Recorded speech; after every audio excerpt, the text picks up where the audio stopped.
There are no solutions. The problem with Facebook is Facebook.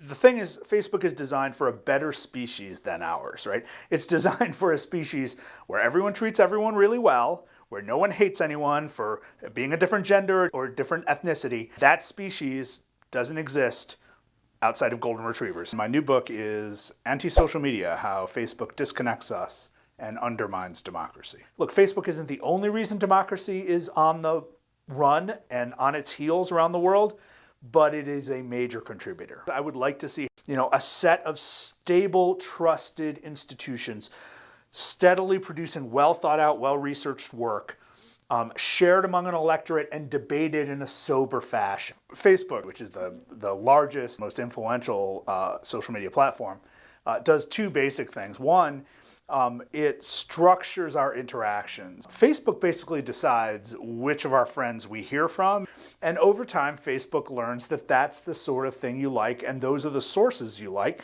and Facebook doubles down on that, triples down on it, quadruples down on it. This has the ability to structure our sense of reality, right? And then add to the fact that Facebook is not well designed for us to debate or deliberate or compromise.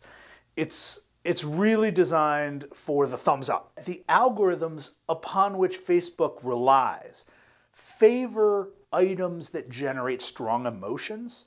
If you post something really wacky, you're going to get a lot of people shouting back at you, "What are you doing? This stuff's crazy. This is really bad," and arguing with you, right? And when that happens, whenever you get that long string of comments, that piece rockets around Facebook. Because of the way Facebook works, it's easily hijackable by any sort of nefarious forces that are trying to undermine democracy. And we've seen that time and time again. This notion that you can suddenly gather people who could never find each other before and focus them on a mission to completely undermine everything that most of us believe in and appreciate about this country could only happen in this day and age because of social media. We see this around the world where this principle of living in a democratic republic is unraveling. The forces unraveling it have always been there.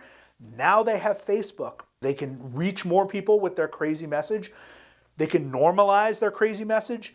It's not an accident that the thugs who invaded UVA on August 11th and in Charlottesville on August 12th used social media to organize their project. Now, that also means that the Women's March was hosted on social media. Social media, especially Facebook, makes it easier to motivate people and organize people.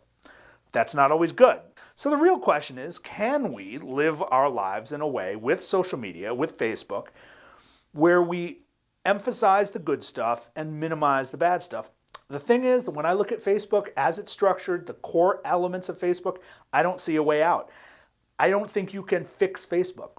Facebook can't change what it is or it stops being Facebook.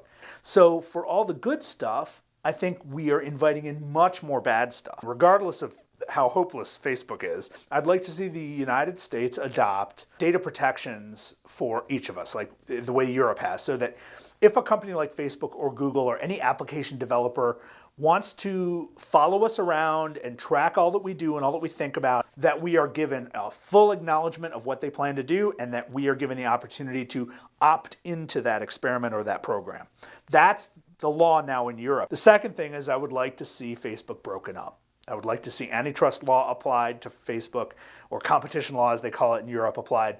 Look, Facebook never should have been allowed to buy Instagram. Facebook never should have been allowed to buy WhatsApp. Facebook also bought Oculus Rift, the most promising virtual reality platform and headset. Facebook is the absolute wrong company to be in charge of so much powerful stuff. So I'm not optimistic about either of these two common sense things happening, at least in the United States. I have greater hope for Europe. Nothing that I'm suggesting has to do with content regulation. I would actually argue that our Constitution clearly empowers Congress to limit the power of monopolies and duopolies like Facebook and Google. And that's why we have robust antitrust laws.